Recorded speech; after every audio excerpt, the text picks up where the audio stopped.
ព្រះអង្គទ្រង់ត្រួតមើលណាត្រួតមើលនោះដោយ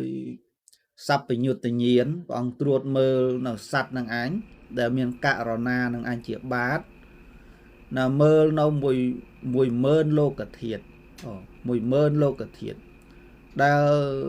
ប្រដូរជាព្រៃឈូកជាដើមនោះឯងយល់ទេបងណាព្រះអង្គប្រមល់មើលសត្វហ្នឹង10000លោកធាតុណាប្រៀបដូចជាព្រៃឈូកណាដល់ច្រើនណាញាតិញោមហើយទ្រង់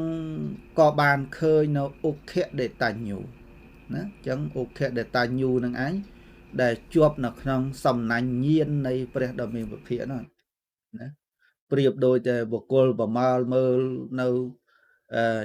ចំការឈូកទាំងមូលហ្នឹងក៏ឃើញឈូកដែលដោះលូតលាស់ផុតទឹកមកណាសំគួរដល់ការកាច់ឬក៏ប្រមូលផលអីហ្នឹងយល់ទេញ៉ាំណាចឹងបងថាវិនឹងគឺជាជាអុខៈដេតាញូចំណែកវិបច្ចតាញូវិញប្រៀបដូចជាការឈូកដែលនឹងត្រូវរះក្នុងថ្ងៃស្អែកណានៃយបុគ្គលប្រៀបដូចជាការឈូកដែលត្រូវរះក្នុងថ្ងៃទី3ដល់បតិបរមៈហ្នឹងគឺថាបានជាអាហារនៃត្រីនឹងអណ្ដើកមិនអាចដើម្បីនឹងរីកលូតលាស់បាននឹងព្រះអង្គប្រមើលមើលនៅសត្វលោកដោយ10000លោកធាតុហ្នឹងព្រះអង្គឃើញបុគ្គលនឹងឯងទាំងអស់ហ្នឹងយល់ទេញ៉ាំបើបានថាក៏ព្រះដ៏មានពភៈជាម្ចាស់នោះឯងកាលទ្រង់ឃើញថាសត្វណាដែលគួរត្រាស់ដឹងហ្នឹងគឺអុខៈដេតាញូបុគ្គលក្តីណាវិបច្ចតាញូបុគ្គលក្តីជានៃយបុគ្គលក្តីហ្នឹងកាលព្រះអង្គប្រមើលមើលឃើញក៏ទ្រង់ឃើញដោយអាការៈគ្រប់យ៉ាងទាំងអស់នោះឯងសត្វណាមានប្រមាណប៉ុណ្ណោះមានកិលេសគឺធូលីក្នុងបញ្ញាចក្ខុតិចទាំងនេះឯងមានកិលេសគឺធូលីនៅក្នុងបញ្ញាចក្ខុច្រើនសត្វទាំងនោះឯងណាសត្វទាំងនោះពួកនេះជាអុខៈដេតាញូពួកនេះជាវិបច្ចតាញូពួកនេះឯងជានៃយបុគ្គលពួកនេះឯងជាបតិបរមៈហ្នឹងគឺព្រះអង្គប្រមើលមើលព្រះអង្គឃើញនៅសត្វលោកទាំងអស់នឹងឯងដោយណាពុទ្ធចក្ខុណាដោយសัพពញ្ញុតញ្ញាណនឹងឯងតនេះហ្នឹងបងហើយបានតទៅថាព្រះសទ្ធម្មទេសនាដែលព្រះរាមាពភៈជាម្ចាស់រមែងឲ្យសម្រេចប្រយោជន៍ក្នុងអត្តភាពនេះប៉ុណ្ណោះដល់បុគ្គល3ប្រភេទណា3ប្រភេទហ្នឹងក្នុងចំណោមបុគ្គលទាំងនោះឯងគឺវាតែបតិបរមៈបុគ្គលទេណាដែលស្ដាប់ធัวព្រះអង្គហើយមិនអាចដើម្បីនឹងត្រាស់ដឹងធัวនៅក្នុងភពដែលជាបច្ចុប្បន្ននេះបានណានឹងបានជាវាសនាណាការសន្សំនៅប្រយោជន៍នឹងឯងទៅក្នុងអនាគតទៀតទោះបីជាមិនបានសម្រេចនៅលោកកតរធัวឃើញនៅព្រះនិព្វានក្នុងជាតិជាបច្ចុប្បន្ននេះក៏បតិបរមៈបុគ្គលហ្នឹងក៏បានជាប្រយោជន៍ក្នុងការសន្សំនៅវាសនាសន្សំនៅឧបនិស្ស័យណាបានជាឧបនិស្សយបច្ច័យណាបានជាបច្ច័យដ៏មានកម្លាំងក្នុងការបានឃើញធัวនឹងឯងក្នុងកាលជាអនាគតនឹងទៅទៀតយល់ទេញោមហ្នឹងហើយបានគ្រានោះឯងព្រះដ៏មានពភៈជាម្ចាស់ទ្រង់ជ្រាបណាបឋមទេសនានឹងនាំមកនៅប្រយោជន៍ដល់បុគ្គលទាំង4ប្រភេទនោះឯងទៅទ្រង់ធ្វើឲ្យកើតនៅពុតបំណងដែលទ្រង់នឹងសម្ដែងធัวនឹងឯងណាទៅទ្រង់ចែកនៅសត្វនឹងឯងក្នុងភពទាំង3អស់វរៈជា2ណាសត្វទាំងអស់ដែលក្នុងភព3ណាក្នុងកាមភពក្នុងរូបភពក្នុងអរូបភពហ្នឹងសត្វទាំងអស់ហ្នឹងដែលទៅប្រព្រឹត្តទៅក្នុងភព3ហ្នឹងចែកជា2ប្រភេទទី1ហៅថាភពពៈបុគ្គលនិងទី2អភពពៈបុគ្គលយើងធ្លាប់និយាយថាអភពបុគ្គលអភពណាបងហើយភពពៈបុគ្គលទី2ហ្នឹងអភពពៈបុគ្គលអញ្ចឹងភពពៈបុគ្គលនឹងយ៉ាងម៉េចអភពពៈបុគ្គលនឹងយ៉ាងម៉េចបានអត្ថាកថាលោកលើកវជ្ជៈនៅសេចក្តីនៃបុគ្គលទាំងពីរប្រភេទនោះដែលមាននៅក្នុងលោកទាំង3នេះមាននៅក្នុងភពទាំង3ហ្នឹងថាសត្វពួកណាសត្វពួកណាទៅពោលពីអនុទុកថាពួកសត្វដែលប្រកបដោយ ការហាមកម្មហាមវិបាកហាមនៅកិលេសមិនមានសទ្ធាណាកាត់មិនដាច់មិនមានបញ្ញាមិនគួរឈានចោះកាន់សេចក្តីពេញចិត្តនៅក្នុងកុសលធម៌ពិតប្រកបសត្វនោះឯងឈ្មោះថាជាអភពបុគ្គលយល់ទេញ៉ឹងសត្វដែលអត់មានសទ្ធាបើអត់មានសទ្ធាអត់មានបញ្ញាមិនចោះចិត្តមិនឈានចោះកាន់សេចក្តីពេញចិត្តនៅក្នុងកុសលធម៌ដោយពិតប្រកបហ្នឹងពួកសត្វនោះឯងចាត់ចូលជាណាអភពបុគ្គលណាបុគ្គលអភពហ្នឹងបាទឯងមិនគួរដល់ការត្រាស់ដឹងទេបុគ្គលហ្នឹងយល់ទេញ៉ឹងតែពួកសត្វណាដែលមានភពទាំងនោះដូចម្ដេចគឺថាពួកសត្វដែលមិនប្រកបដោយការហាមកម្មហាមវិបាកហាមកិលេសទេសត្វនោះឯងជាអ្នកមានសទ្ធាមានបញ្ញាណាមិនគួរនឹងចោះកាន់នៅសេចក្តីពេញចិត្តនៅក្នុងកុសលធម៌ដោយពិតប្រកបចឹងសត្វនឹងហៅថាជាភពបុគ្គលណាជាភពសត្វជាបុគ្គលដែលមានភពគួរនឹងបានឃើញធัวជាបុគ្គលដែលមានឧបនិស្ស័យគួរនឹងបានត្រាស់ដឹងធัวនឹងហៅថាជាភពបុគ្គលចឹងបុគ្គលនៅក្នុងโลกនេះណាបែងចែកដោយពីរប្រភេទហ្នឹងណាបើខាងលើហ្នឹង4ប្រភេទណាខាងក្រោមហ្នឹងគឺ2ប្រភេទដោយពួកសត្វហ្នឹងណាអញ្ចឹងសត្វណាដែលគួរដល់ការត្រាស់ដឹងសត្វហ្នឹងហៅថាជាភពសត្វណាដែលមិនគួរដល់ការត្រាស់ដឹងមិនឃើញធัวមិនមានចិត្តចោះសុបនៅក្នុងកុសលធัวទេសត្វហ្នឹងហៅថាជាអភពបុគ្គលស្ដាប់តនេះណាបានសេចក្តីតទៀតថាក្នុងប្រភេទក្នុងសត្វទាំងពីរប្រភេទនោះឯងព្រះមានពភាកជាម្ចាស់ព្រះអង្គលះបង់នៅអភពបុគ្គលណាអភពបុគ្គលទាំងអស់ទ្រង់កំណត់កាន់យកដោយព្រះញាណចំពោះតែភពបុគ្គលប៉ុណ្ណោះណា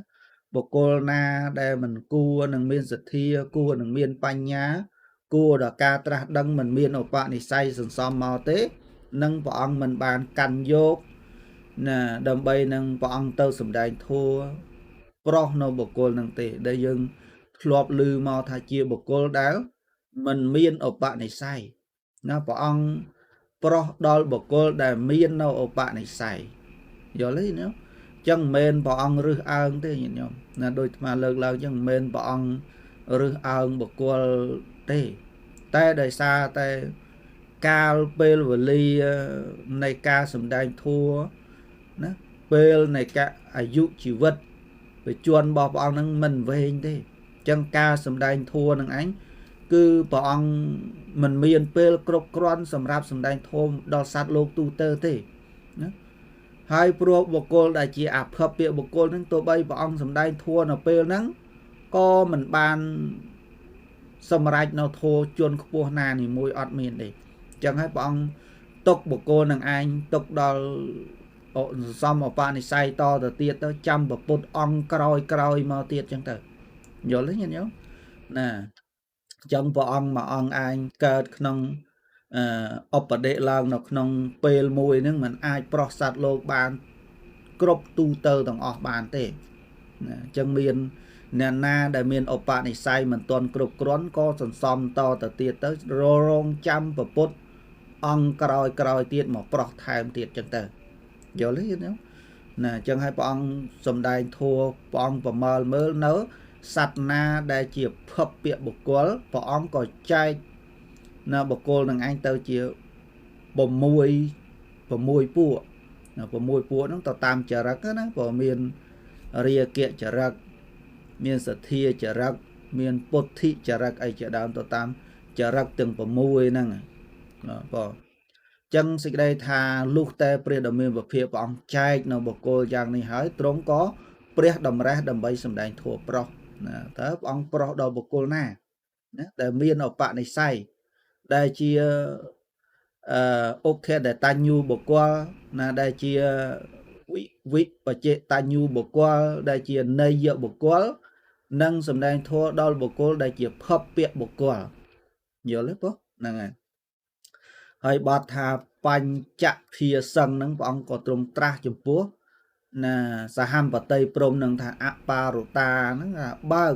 ណាអបារុតាហ្នឹងបើកអមតសៈទ្វារាណាតេហ្នឹងគឺតថាគតណាទ្វានៃព្រះនិព្វានហ្នឹងតថាគតបើកហើយណាបើកដោយអីគឺព្រះអង្គទ្រង់បើកដោយប្រកាសនៅអរិយមគ្គប្រកបដោយអង្គ8ដែលជាកន្លឹះសោបើកនៅទ្វានៃព្រះនិព្វានហ្នឹងណាព្រះអង្គបើកនៅទ្វានៃព្រះនិព្វានដោយអរិយមគ្គប្រកបដោយអង្គ8ហ្នឹងព្រះអង្គប្រកាសនៅអរិយមគ្គដែលជាមជ្ឈមាបនិពទានឹងឯងដល់សត្វលោកដើម្បីធ្វើដំណើរបើកទ្វាចូលទៅកាន់វិមានគឺណាអមតមហានិព្វាននឹងឯងយល់ទេញោមណាហើយបទថាប្រមញ្ញចន្តុសត្វធាំងចឹងសត្វទាំងឡាយណាដែលមាននៅសតប្រសាទបានន័យថាមាននៅតិចគឺអាចស្ដាប់ឮសំឡេងបានណាវាលែងតែសត្វណាអត់មានតិចมันអាចស្ដាប់ឮសំឡេងបានទេអាហ្នឹងគឺថាมันអាចព្រះអង្គมันអាចប្រោះបានទេណាដូចជាអរូបព្រំបុគ្គលដូចជាអសញ្ញ័យសត្វអីហ្នឹងគឺព្រះអង្គมันអាចដើម្បីនឹងប្រោះបានតែសត្វណាដែលមាននៅសោតប្រសាទអាចឮសំឡេងបានអាចស្ដាប់នៅសំឡេងធัวបានព្រះអង្គថាសត្វទាំងឡាយនោះចូលបង្ហូរនៅសទ្ធានឹងមកបញ្ចេញនៅសទ្ធារបស់ខ្លួននឹងមកណាបាទព្រោះទ្វាគឺព្រះនិព្វានហ្នឹងតថាគតបើកហើយសត្វណាដែលមានសោតប្រសាទចូលបញ្ចេញបង្ហូរនៅសទ្ធារបស់ខ្លួននឹងមកយល់ទេញោមណាបើព្រះអង្គបើកទ្វាព្រះនិព្វានហើយតែបើយើងអ្នកមិនមានសទ្ធាយើងមិនស្វែងរកមិនបដិបត្តិមិនចម្រើនខ្លួនឯងទេព្រះអង្គក៏មិនអាចជួយឲ្យយើងបានដែរតោះនេះហ្នឹងព្រះអង្គគ្រាន់តែបើកបង្ហាញប្រាប់ផ្លូវនិព្វានបើកបង្ហាញប្រាប់ទ្វានិព្វានតែរឿងការបដិបត្តិរឿងការចម្រើនធ្វើដំណើរដើម្បីចូលកាន់ទ្វានៃព្រះនិព្វានជារឿងរបស់សត្វណាជាសត្វណាដែលមានសទ្ធាជាខាងដើមហ្នឹងបងថាចូលបញ្ចេញសទ្ធាមកចាប់យកនៅណាទ្វានៃព្រះនិព្វានទៅធ្វើដំណើរទៅតាមទ្វានៃព្រះនិព្វានហ្នឹងទៅតោះនេះញ៉ាំញោមបងអញ្ចឹងមិននៅលើយើងតដាដែលព្រះអង្គសម្ដែងអត្តាហេអត្តណោនិថោអញ្ចឹងណាខ្លួនឯងនឹងជាទីពឹងខ្លួនឯងមិនអាចនរណាធ្វើព្រះនិព្វានឲ្យនរណាបានទេនៅដោយព្រះអង្គសន្សំបារមីមក4អសង្ខ័យមួយសែនកាប់ព្រះអង្គលះបង់នៅទ្រព្យមានបំពេញនៅទានបារមីសីលបារមីជាដើមអីមកហ្នឹងគឺថាព្រះអង្គបំពេញដោយព្រះអង្គឯងព្រះអង្គមានបារមីគ្រប់គ្រាន់បានអភិសេកព្រះអង្គជាព្រះសម្មាសម្ពុទ្ធតែក៏ព្រះអង្គមិនអាចជួយបុគ្គលណាដែលមិនមានការជួយខ្លួនឯងទេយល់ទេញោមអញ្ចឹងគឺត្រូវតែមានការជួយខ្លួនឯងនឹងឯងណាអត្តាហេអត្តណោនិថោខ្លួនជាទីពឹងខ្លួនកោហេនិថោបរោសយាបុគ្គលណាដែលអាចធ្វើទីពឹងឲ្យយើងបានមិនមានទេសុទ្ធិអសុទ្ធិបច្ចតាំងនាញោអញ្ញវិសោធិយេណាបរិសុទ្ធឬមិនបរិសុទ្ធជារឿងរៀងខ្លួនបុគ្គលណាមិនអាចញ៉ាំងបុគ្គលណាឲ្យបរិសុទ្ធបានទេយល់ទេហ្នឹងក្នុងអត្តរបស់អត្តណោនិថោហ្នឹងអញ្ចឹងគ្មានបុគ្គលណាមកធ្វើសិលសមាធិបញ្ញាឲ្យយើងបានទេហើយយើងញាតិញោមទាំងអស់គ្នាក៏មិនអាចធ្វើនៅសិលសមាធិបញ្ញាដើម្បីបុគ្គលណាបានដែរញាតិញោមអ្នកបដិបត្តិនៅសិលសមាធិបញ្ញាញាតិញោមក៏នឹងមានឧបនិស្ស័យដើម្បីធ្វើដំណើរទៅកាន់ព្រះនិព្វានខ្លួនឯងអត់មាននាំកូននាំបុត្រភរិយាអីទៅបានទេញាតិញោមណាញាតិញោមអ្នកចម្រើនសិលសមាធិបញ្ញាញាតិញោមធ្វើដំណើរដោយខ្លួនឯងបុគ្គលណាមាននៅសិលសមាធិបញ្ញាខ្លួនឯងក៏ធ្វើដំណើរទៅរកកាន់នៅស្ដីបរិសុទ្ធដោយខ្លួនឯងអត់មានបុគ្គលណាធ្វើឲ្យបុគ្គលណាអត់មានបុគ្គលណាជួយបុគ្គលណាបានទេរឿងហ្នឹងយល់ទេញាតិញោមណាហើយបានបន្តទៅទៀតមកក្រោយដែលបត់ថាណាសំបីតថាគតក៏យល់ថាណានឹងធ្វើនៅលំបាកកាយនិងវាចាហ្នឹងទៅបានតថាគតមិនបងអោនទៅដើម្បីពោលធัวហ្នឹងយល់ទេបងដល់បណិតណាដែលជាធัวហ្នឹងជាធัวដល់បណិតដែលតថាគតស្ទាត់ជំនាញហើយណាសំបីប្រព្រឹត្តទៅដោយល្អតែមកដល់ឥឡូវនេះ សូមជន់ទាំងពួងនឹងអញចូលបង្អោននៅភាជនៈគឺសទ្ធាណាបង្អោននៅភាជនៈគឺសទ្ធាចូលមកតថាគតនឹងធ្វើសេចក្តីត្រេះរិះដល់សត្វទាំងនោះឲ្យពេញយល់ទេញោមព្រះអង្គជួយណែនាំបើកបង្ហាញណាតែខ្លួនឯងនឹងត្រូវបញ្ចេញសទ្ធាមកដោយខ្លួនឯងយល់ទេហ្នឹង